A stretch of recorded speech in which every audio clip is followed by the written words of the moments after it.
ጠዋት በማለዳ ፀሐይ እንደወጣች ባነቃም ከእንቅልፌ ብተኛም እንደሟች 5-6 ሰዓት ከእንቅልፍ እነቃለን ትንሽ አረጋግጠን በህይወት እንዳለን። ምክንያቱም ማታ ብዙ ሰው አብሽቄ አልጋ ስር ስላደርኩ እዛው ተደብቄ እንቅልፍ ሲወስደኝ ድንገት አውቀውብኝ እላይ እንዳላኩኝ ማጣራት አለብኝ።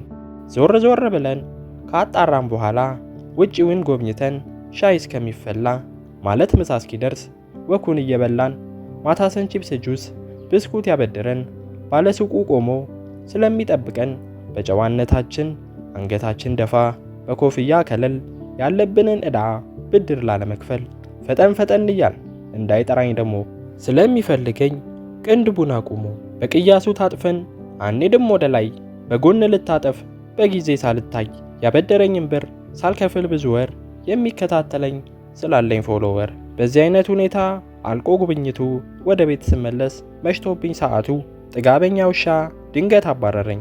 ቤት እንደገባሁ ስለሞረሞረኝ እኔ የሰራሁትን ጨው አልባ ሽሮዬን እንጀራ ላይ አርጌ ልሞላ ነው ቦርጬን።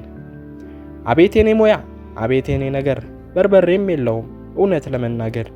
በዚህ መልኩ አርጌ ወጡን ከሰራሁት ይባስ ብዬ ደግሞ ሳላሞቅ በላሁት።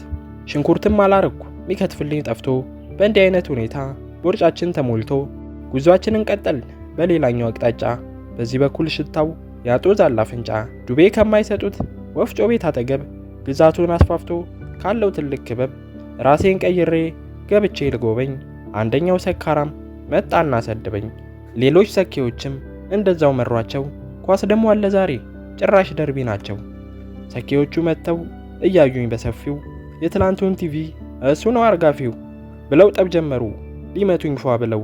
እርግጥ ነው አልዋሽም ቲቪ ሰብር ያለው ግን ደግሞ ጥፋቱ የኔ ብቻ አይደለም። ተጣልተን ዘበኛው ብሎኝ ቦታ የለም ሊገላግል መጥቶ ሰው ሁሉ ተባብሮ በመሃል የራሱ ዱላ ተወርብሮ ቲቪውን የመታው ሳይነካ ማንንም ያው የወረወርኩት ግን እኔ ብሆንም ቲቪው ደግሞ ቅድም ሰርቶ ስላየሁኝ ማክስ አርጌ መጣው መስሎኝ የማያውቁኝ። ግብ ፈጥረን አሁንም ድጋሚ ያነሳውት ድንጋይ ድንገት ባጋጣሚ ያን ትልቅ ቴሌቪዥን መታው ሳላስበው። የሰፈር ጎረምሶች ማታ ተሰብስበው ኳስ የሚያዩበትን ቴሌቪዥን ሰብሬ የትላንቱን ስራ ደግም ያለው ዛሬ። ማንም ሰው ሳያየኝ በሩጫ በርሬ በፍጥነት ከቦታው ቶሎ ተሰውሬ መልሼ የተኛውኝ እዛው አልጋ ስሬ።